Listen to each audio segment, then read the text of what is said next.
Peace. Welcome to the YouTube live book reading of Clinical Application of Respiratory Care. Peace, peace.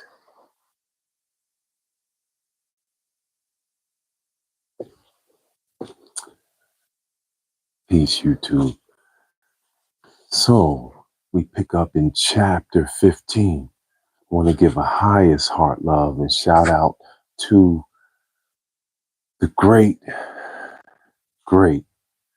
uncle and cousin of mine, Uncle John Birch. Great musician, wonderful man, magnificent person on this planet. And I'm here because of you as well. So, highest heart love to you. We love you so much. Yeah. Thank you so much. All right, this 43rd edition of Clinical Application of Respiratory Care by Barry A. Shapiro, Ronald A. Harrison, and Carole A. Trout. Divine Rising, happy Tuesday. Tracheostomy in the middle of page 254. Peace. There is little question that the tracheostomy tube is by far the most satisfactory artificial airway. It totally bypasses the upper airway and the glottis, and therefore avoids any potential complication in those areas. It is far easier to stabilize, far easier to suction, and makes it far easier to properly attach respiratory therapy equipment. The patient can eat freely, and there is rarely a problem of tolerating airway. The tracheostomy is the most permanent and desirable of all airways, and when done by a skilled surgeon under ideal conditions, carries minimal hazards. When the decision is made to perform a tracheostomy, it must be made with the knowledge that there are specific complications caused by the surgical procedure. Overall mortality figures associated with tracheostomy have been reported anywhere from 0.9 to 5.1%. It is understandable that there would be a high mortality rate associated with tracheostomies, since most patients are critically ill when in need of the procedure. The complications of the procedure can be separated into 3 phases: immediate, late, and post-extubation. The post-extubation complications of tracheostomy will be considered later. We shall now discuss the immediate and late complications of tracheostomy. Moving on to page 255. Here we go. Yeah. Peace, YouTube. Highest heart love. Thank you for reading with us. Highest heart love. Wish you all having a wonderful day.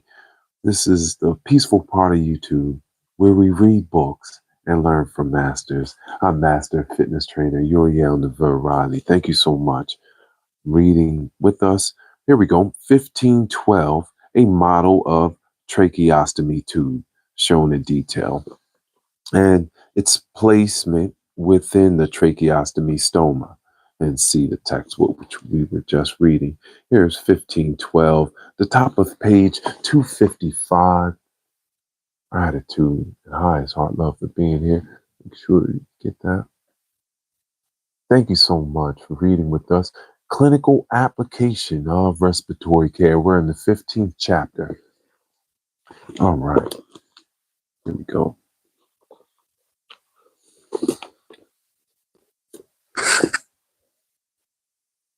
Immediate complications are those occurring within the first 24 hours and are those associated with the surgical procedure. The major concern is bleeding. Most often, the bleeding is due to inadequate homeostasis by the surgeon. Most non arterial bleeding can be stopped by the application of adequate pressure for 24 hours. Arterial bleeding from the tracheal stoma must be evaluated by the operating surgeon. Pneumothorax may occur from lacerating the pleural aspices, which are close to the fascial planes of the neck. This occurs very often in children and patients with chronic obstructive pulmonary disease. The incidence is much higher in patients who have unrelieved upper airway obstruction during the operative procedure. In such cases, an endotracheal tube should be placed prior to the surgical procedure. Air embolism may occur from the tearing of pleural veins. The subatmospheric pressure within the pleural veins can result in sucking of air through the wound into the veins and result in air embolism to the right ventricle. Subcutaneous and mediastinal emphysema is of significance following tracheostomy.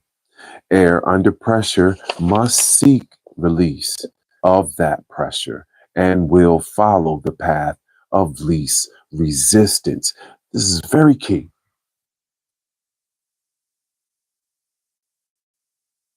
Ding! Right? It's very key. Thank you so much. I know it's a new, it's a lot of big words, vocabulary for we're all, you know, giving this information for the healers. People, we can heal ourselves, right? Then we can heal others around us. And so, yeah, it's a service uh, for free here on Live from the Light in LA. Thank you so much for being here and reading with us. All right, so top of page 254, that was very key point, right? Because the it's about the pressure, relieving that pressure is what's going to really make a big difference. Follow the path of least resistance. Top of page 256. The facial planes of the neck are contiguous and with the mediastinum and offer little resistance to airflow. The subcutaneous tissue may offer an alternative route for air escaping the pleural space under pressure. Subcutaneous mediastinal emphysema are not dangerous in and of themselves. The air will reabsorb. However, their presence must suggest the possibility of the potential hazard of tension pneumothorax and must be carefully investigated. It is our experience that as long as tracheostomies are performed by experienced surgeons in unhurried and optimal conditions, the immediate complications associated with tracheostomy are less than 2%. Late complications are those occurring after 24 to 48 hours. The overall morbidity associated with tracheostomy may be as high as 40% in some series. Infection is always a problem in surgical wounds. Hemorrhage is an ever present problem following surgical procedures and has been reported to be as high as 4% following tracheostomy. Bleeding may be from the wound, the tracheal wall, secondary to tracheitis. are rarely from massive hemorrhage of erosion into the inanimate artery. Airway obstruction is a potential danger that exists constantly in every patient with a tracheostomy. Thank you so much, Lilo. Higher Love. Wow, good reading. Thank you. Yes, we're in the middle of page 256. Thank you so much for reading with us. Infection is always a problem in surgical wounds.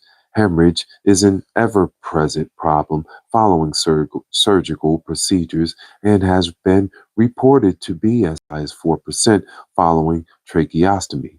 Bleeding may be, yes, from the wound, the tracheal wall, secondary to the tracheatus, or rarely from massive hemorrhage of erosion into the inner, inner artery. Airway obstruction is a potential danger that exists constantly in every patient with a tracheostomy. Kinking of a softened tube, the cuff slipping down over the cannula opening, and occlusion of a softened tube by pressure of an over distended cuff are all possibilities. That's why I read that again, because that's a very key point. Yeah. Middle of page 256. Dysfunction of the swallowing process is not an uncommon complication of tracheostomy. The secondary and involuntary phase of the normal swallowing mechanism may be disrupted by the trachea being anchored to the skin by the tracheostomy tube. This problem usually goes away when the tube is removed. Tracheos esophageal fistula has been reported following tracheostomy and is primarily due to tracheal ischemia, secondary to pressure of the tube and the cuff. Incidence of this complication has been reported as high as 0.5%. An extremely controversial practice is the routine changing of tracheostomy tubes. Many physicians state that tracheostomy tubes should be routinely changed as often as every 3 days to infrequently as once a week. It should be remembered that these routines were established prior to the thorough understanding of the importance of appropriate humidification of the airway. There seems to be no incidents in the medical literature which would tend to support the routine changing of tracheostomy tubes in the presence of appropriate humidification. Tracheostomy tubes need not be changed as long as they are functioning appropriately.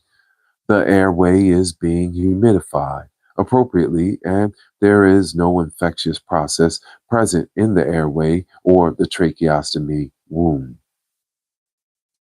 If these conditions are not met, routine change of the tracheostomy tube is advised at least once a week. A tracheostomy tube within the first 48 hours after the operative procedure carries a high incidence of complication since the surgical canal is not well established and bleeding can be induced. When the tube is removed, the tissue layers may begin to approximate immediately along the tracheal rings. This makes it difficult to recannulate the trachea. Changing a tracheostomy tube in the first 2 days should be done only as a last resort and only by a surgeon. Such procedures as checking the cuff well before inserting the tube and carefully avoiding tearing the cuff on insertion will help to avoid this significant airway emergency. All right, in the middle of page 257, gratitude and highest heart love. Peace, YouTube. What's going on? Hi, it's Hot Love, live from the light. As you see the light bands, right? Yeah. Hi, it's Hot Love. Modern tube materials. This is very key as well. Learning the properties of the materials. All right. Happy Tuesday. Thank you so much, Rowan. Hi, it's Heart Love for being here and reading with us. Gratitude. Modern tube materials. There must be appropriate concern for the various substances that are used to make endotracheal and tracheostomy devices. For many years, tracheostomy tubes were exclusively silver and completely non-reactive substance when in contact with living tissue. These tubes were expensive and not very durable. The early endotracheal tubes were manufactured from naturally occurring rubber, elastomers, and were found to be rigid, non-durable, and difficult to clean. Also, these rubber substances were found to be far more irritating to tissue than plastic or polymeric substances made available for medical use. In the last 10 to 15 years, a variety of plastics have been used for manufacture of artificial airways. Endotracheal and tracheal tubes are in direct contact with body tissue and therefore the ideal material for our artificial airways would be one with no physical or chemical reactivity, no tissue toxicity, no allergic manifestations, and no carcinogenic potential. Very key. Ding! The material that our bodies and tissues are interacting with. Very key. We have to be careful. Yes. First of all, you want it to be durable, right? Then you don't want it to have any toxicity or irritations with the tissue. All right. There we go. The sterile effect.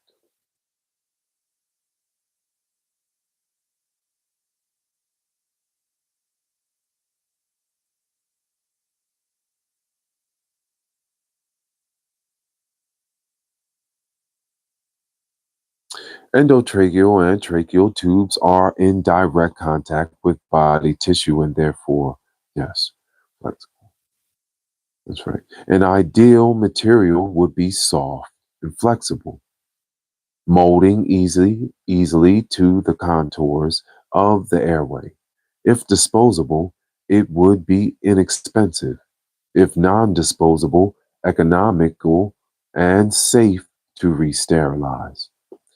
Federal standards have been set for testing tracheal devices. The symbols IT on a plastic tube stand for implantation tested, which means the material is non-toxic and free from tissue reaction when implanted in rabbit muscle. The Z79 present on artificial airways stands for Z79 Committee for Anesthesia Equipment for the American National Standards Institute, which indicates the manufacturer has used a cell culture technique specified by the organization to establish that the device is non-toxic. The word plastic defines property, not the content of the material. Within each type of plastic, there are wide varieties in physical properties as well as composition. Synthetic materials commonly found in endotracheal and tracheal devices are Teflon, nylon, polyethylene, polyvinyl chloride, and silicone. Teflon causes little body tissue reaction and is easily sterilized without physical damage by autoclaving. Its primarily disadvantage is its rigidity and expense. Nylon is degraded by moist heat and may become tissue toxic. Tissue toxic. There we go. We're taking notes on this, okay?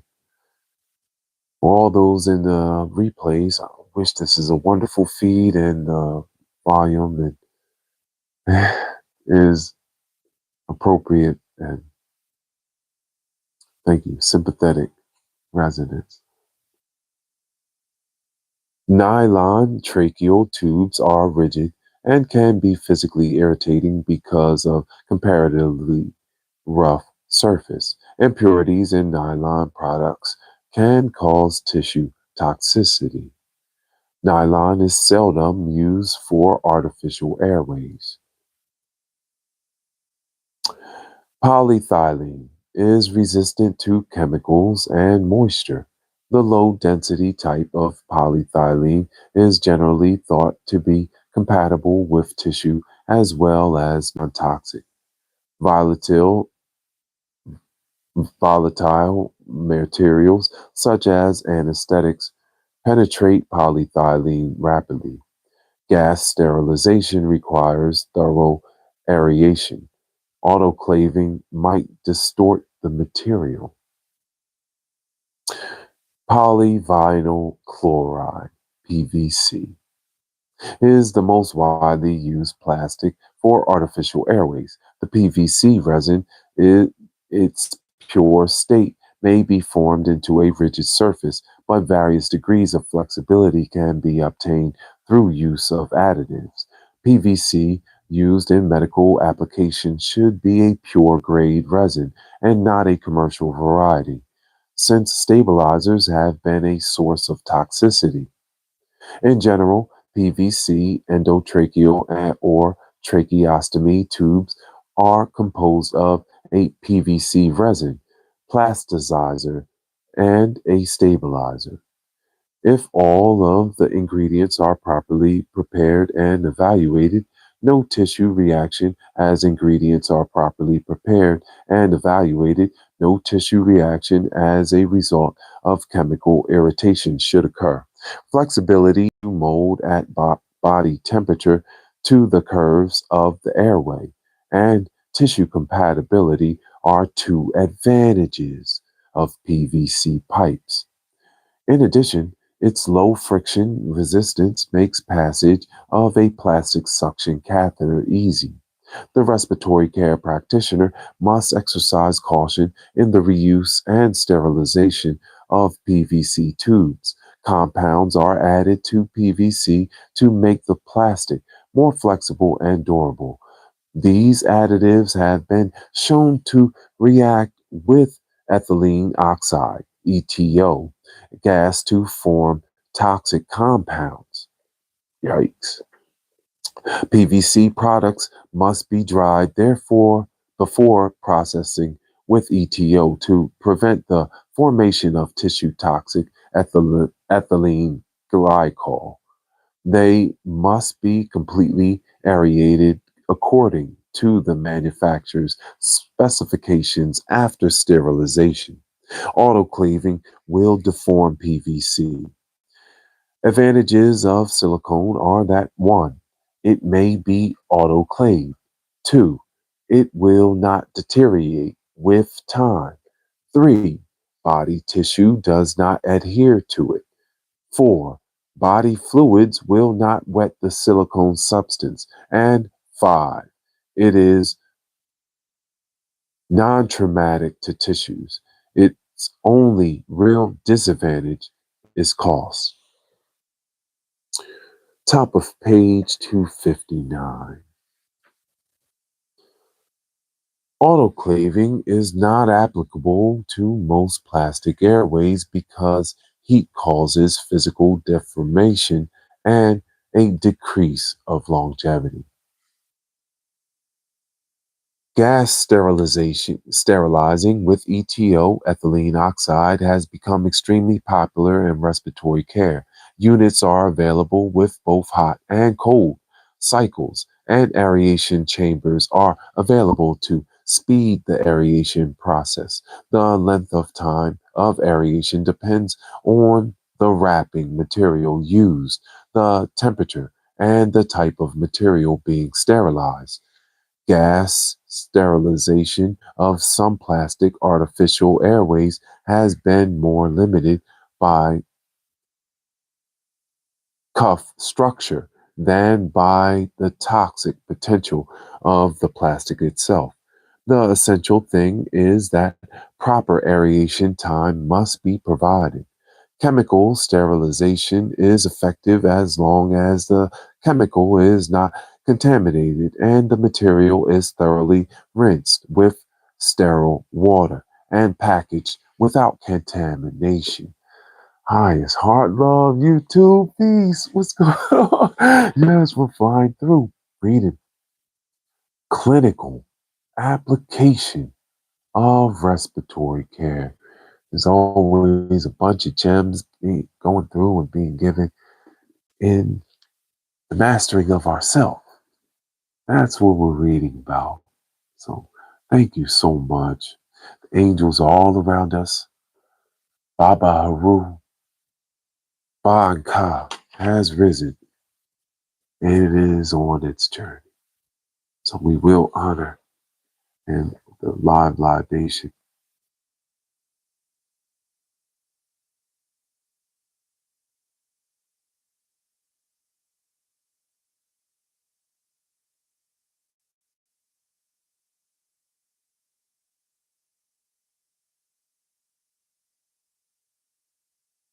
Gamma radiation by manufacturers to sterilize disposable products has aroused controversy because of studies reporting toxic levels of ethylene chlorohydrin following re-sterilization by ETO.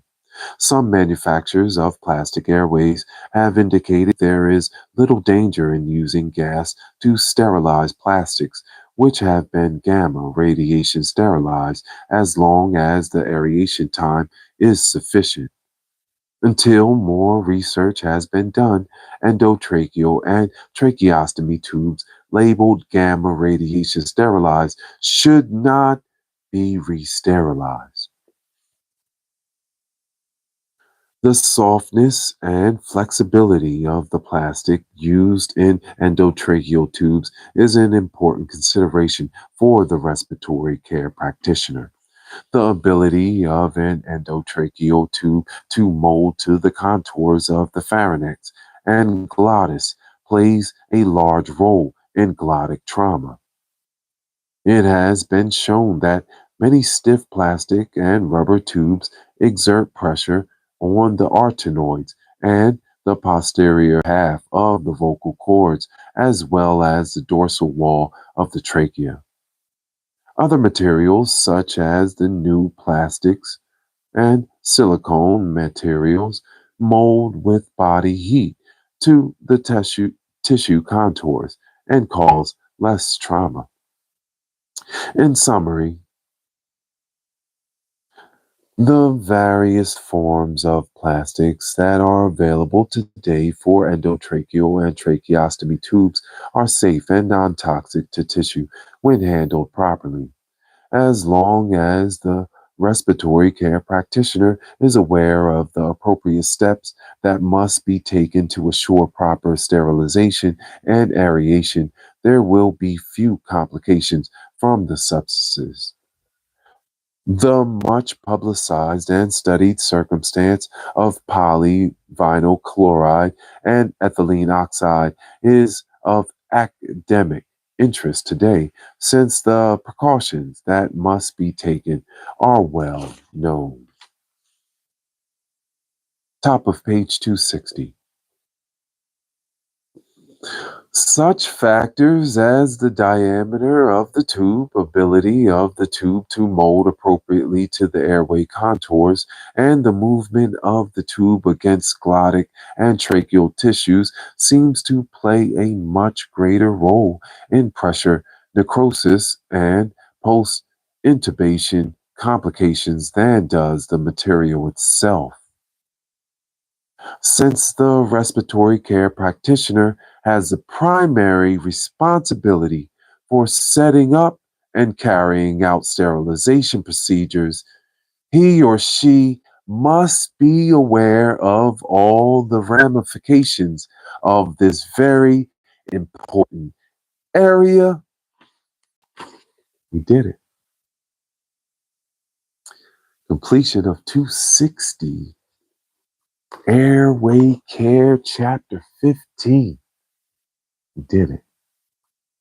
It's completed. Woo! We are the champions of reading. The book lovers community, highest heart love. Thank you so much for reading Clinical Application of Respiratory Care by Barry A. Shapiro, Ronald A. Harrison, and Carole A. Trout. I'm your moderator and narrator, Uriel Neveu Riley. Thank you so much.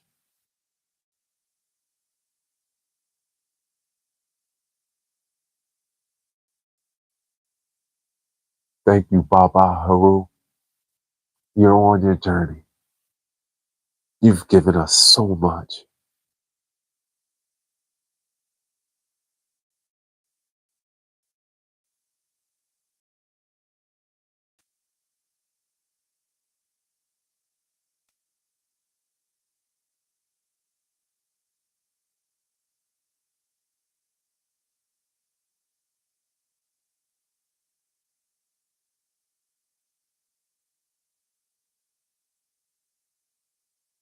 We can feel you.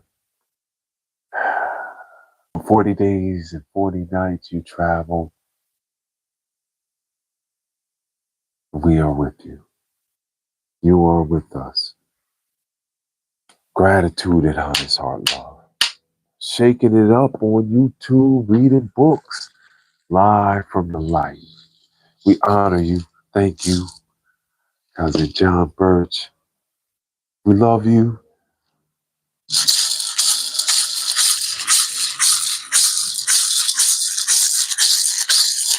May the heavens open up, shine light. Hey ya, hey ya, hey ya, hey ya, hey ya, hey ya, hey ya. Hey ya, hey ya, hey ya, hey ya, hey ya, hey ya, hey ya. Unk in my eye, unk in my eye. Unk in my eye. Thank you so much. Uncle Ujas Sanem. Sanem. We did it. We did it.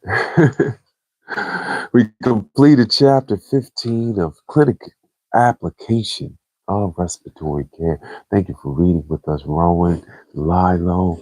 Thank you to all of our mods, all my friends and family.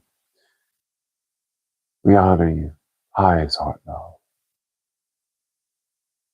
I love you, Cousin John Birch. Thank you so much.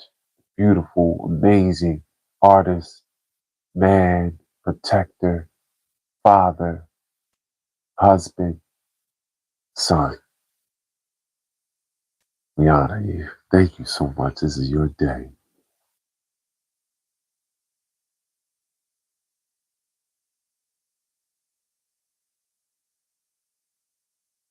I love you. I love you. I love you. I love you. Did it again. Completed another chapter. Live from the light. Yep, the light heart line is added. You know it. You know it. Can't be stopped. Highest heart love. Thank you. We did it. We completed another chapter. All right. I will see you soon when we reconvene with chapter 16 of Clinical Application of Respiratory Care. I love you.